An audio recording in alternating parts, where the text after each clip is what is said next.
Bonjour à tous, je suis Axel de Apprendre Excel et dans cette vidéo nous allons voir ensemble comment bloquer la saisie d'un doublon sur Excel. Notamment, nous allons voir comment bloquer la saisie d'un doublon sur une seule colonne. Exemple, ici nous avons un numéro de matricule et nous souhaitons bloquer la saisie lorsque nous allons saisir un numéro de matricule déjà existant. Mais aussi comment bloquer la saisie d'un doublon sur deux colonnes. Ici, nous avons une colonne avec le prénom, une colonne avec le nom et nous souhaitons bloquer la saisie lorsqu'il y a le même nom en face du même prénom. Mais tout d'abord, si vous souhaitez recevoir ce sujet sur Excel avec d'autres exercices, avec sujets corrigés plus vidéos de formation correspondantes, il y a un lien dans la description, vous n'avez qu'à cliquer, saisir votre email et vous recevrez tout ce contenu gratuitement par email. Et pour ceux qui veulent aller plus loin, il y a des formations complètes pour apprendre Excel. Premier exemple, nous avons ici des numéros de matricule correspondant aux salariés d'une entreprise et nous souhaitons bloquer la saisie lorsque le numéro de matricule que nous allons saisir est déjà existant dans la liste. Pour cela, nous allons cliquer sur la prochaine cellule à saisir pour simplifier la création de notre formule. Par la suite, nous l'étendrons à l'ensemble de la colonne. Nous allons nous rendre dans l'onglet Données, puis Validation des données. Dans Autoriser, nous allons sélectionner Personnaliser et nous allons insérer une formule. Nous allons utiliser la formule nombre.si qui va nous permettre de connaître le nombre de cellules qui vont répondre à un critère dans une certaine plage de données. Le premier paramètre étant la plage de données, point virgule, le deuxième paramètre qui est le critère. Donc nous souhaitons savoir si dans la colonne numéro de matricule, donc nous allons sélectionner entièrement la colonne B, nous allons la figer avec F4, point virgule, si dans cette colonne, eh bien le critère que l'on va saisir est déjà présent. Alors là, le critère, nous allons le laisser en relatif puisqu'il n'y a qu'une seule colonne, pas besoin de figer la colonne et on ne fiche pas la ligne puisqu'on a besoin que notre validation se déplace au fur et à mesure des lignes lorsque nous allons copier-coller la validation. Nous allons fermer notre parenthèse et nous allons vérifier si ce résultat est égal à 1. S'il est égal à 1, c'est que le numéro de matricule que nous allons saisir est déjà existant dans la liste. Et donc, la saisie sera bloquée. Alors ici, on serait tenté de mettre supérieur ou égal à 1, puisque si on utilise une formule, lorsque la valeur est présente deux fois avec nombre aussi, eh bien la formule va renvoyer le nombre de fois où le numéro de matricule apparaît. Si je tape 3 fois le numéro de matricule 125, la formule nombre aussi me renverra 3. Et pourtant, lorsque vous allez utiliser la formule dans l'outil validation des données, il faut bien laisser égal à 1. Puisque dans ce cas-là, du moment que la valeur est présente au moins une fois, alors la saisie sera bloquée. Peu importe qu'il y ait 2 fois, 3 fois, 4 fois le matricule. Nous allons nous rendre dans l'onglet Alerte d'erreur. Pour préciser les paramètres de ce blocage, nous allons laisser en style Stop qui va vraiment bloquer la saisie sans permettre de la forcer. En titre, nous allons mettre par exemple doublon et en message d'erreur, pourquoi pas, eh bien, il existe déjà un salarié avec ce numéro de matricule. OK, je vais maintenant effectuer un test. Si je saisis une valeur déjà existante comme 0,14, j'ai bien le message d'erreur, donc avec le titre que je lui ai donné et le message que je lui ai indiqué. Donc là, je ne peux pas forcer la saisie. Et si je saisis une valeur qui n'est pas existante, comme par exemple 0,55, cette fois-ci, ma saisie n'est pas bloquée. Je vais donc pouvoir copier-coller ma validation dans l'ensemble de ma colonne numéro de matricule. Pour cela, je fais un CTRL-C ou copier sur la cellule dans laquelle je viens de créer ma validation des données. Je clique ensuite sur ma colonne B, clic droit, je clique sur collage spécial pour avoir le détail de toutes les possibilités et je vais pouvoir cocher validation, puis OK. Maintenant, ma validation est copiée dans l'intégralité de la colonne numéro de matricule. Et donc, si je viens saisir ici un doublon, par exemple 0,14, je suis bien bloqué. Et même sur une cellule en haut, si je saisis un doublon comme 0,97, là encore, je suis bien bloqué. Ce qui permet cette validation, c'est bien le fait que lorsque j'ai effectué ma formule, eh bien, je l'ai adaptée. C'est-à-dire que la colonne B, elle, est figée. Par contre, j'ai laissé la cellule en question, la cellule de saisie, en variable. C'est-à-dire qu'à chaque fois, eh bien, ma formule va vérifier si la valeur que je suis en train de saisir dans la cellule sélectionnée existe déjà ou non dans ma colonne. Donc on voit ici, j'ai cliqué sur la cellule B4 et la formule c'est nombre aussi de ma plage numéro de matricule, donc de toute la colonne B, et vérifier si la cellule que je vais saisir en critère, c'est-à-dire en B4, est déjà présente ou non dans ma plage, à savoir qu'elle est égale à 1. Maintenant, deuxième exemple, un petit peu plus complexe. Ici, nous avons donc une liste d'étudiants avec leur prénom et leur nom, et nous souhaitons bloquer la saisie dans le cas où un étudiant est saisi en doublon, c'est-à-dire que un étudiant possède le même prénom et le même nom, auquel cas il s'agirait d'un doublon. Par exemple, si je saisis Caroline Robert, je dois être bloqué, car il y aura le même prénom en face du même nom. Nous allons cette fois-ci utiliser la formule SUMPROD. Alors, je vais vous montrer un petit peu comment va fonctionner la formule SUMPROD.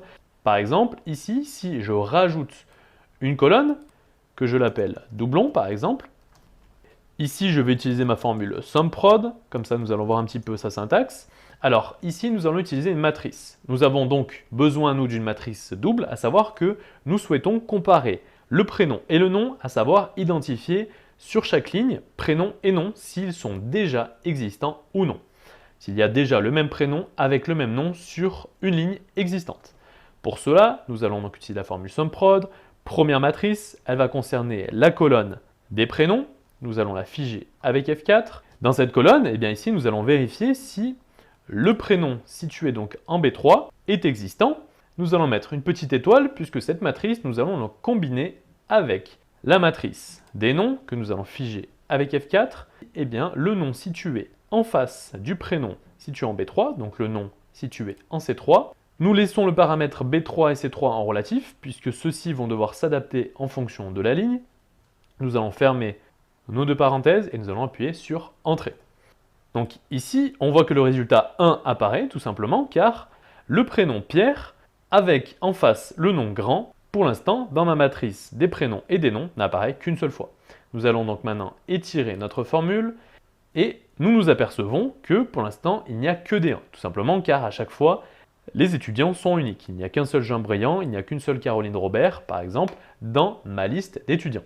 Maintenant, si je viens saisir un doublon, Paul Coche, il est déjà présent en ligne 4, je le saisis une deuxième fois, et cette fois-ci, en résultat, j'ai 2 pour ma formule. À savoir que dans ma matrice des prénoms et des noms, j'ai 2 fois le même prénom qui apparaît en face du même nom. J'ai Paul Coche et Paul Coche. Par contre, ici, si je saisis non plus Paul Coche, mais Paul Briand, le nom est déjà existant, le prénom est déjà existant. Par contre, ce n'est pas le même prénom qui est saisi en face du même nom, et donc ma formule ne renvoie qu'un, puisqu'il ne s'agit en l'occurrence pas d'un doublon avec le même prénom et le même nom. Nous allons donc utiliser cette formule SUMPROD qui va, comme pour le premier exemple, nous permettre de révéler si un doublon est existant ou non. Donc nous allons supprimer cette colonne. Nous pouvons maintenant mettre en place le blocage de la saisie d'un doublon sur 2 colonnes. Pour cela, nous cliquons sur la colonne concernant le nom, puisque le prénom est saisi avant le nom, et nous souhaitons savoir si un étudiant possède déjà le même prénom et le même nom. Auquel cas, il faut déjà que le prénom soit saisi, et le blocage se fera au moment où nous allons saisir la valeur de la deuxième colonne, en l'occurrence le nom. Nous cliquons donc sur cette cellule, nous nous rendons dans l'onglet Données, Validation des données, Autoriser, Personnaliser. Nous allons pouvoir saisir notre formule SUMPROD, vue précédemment.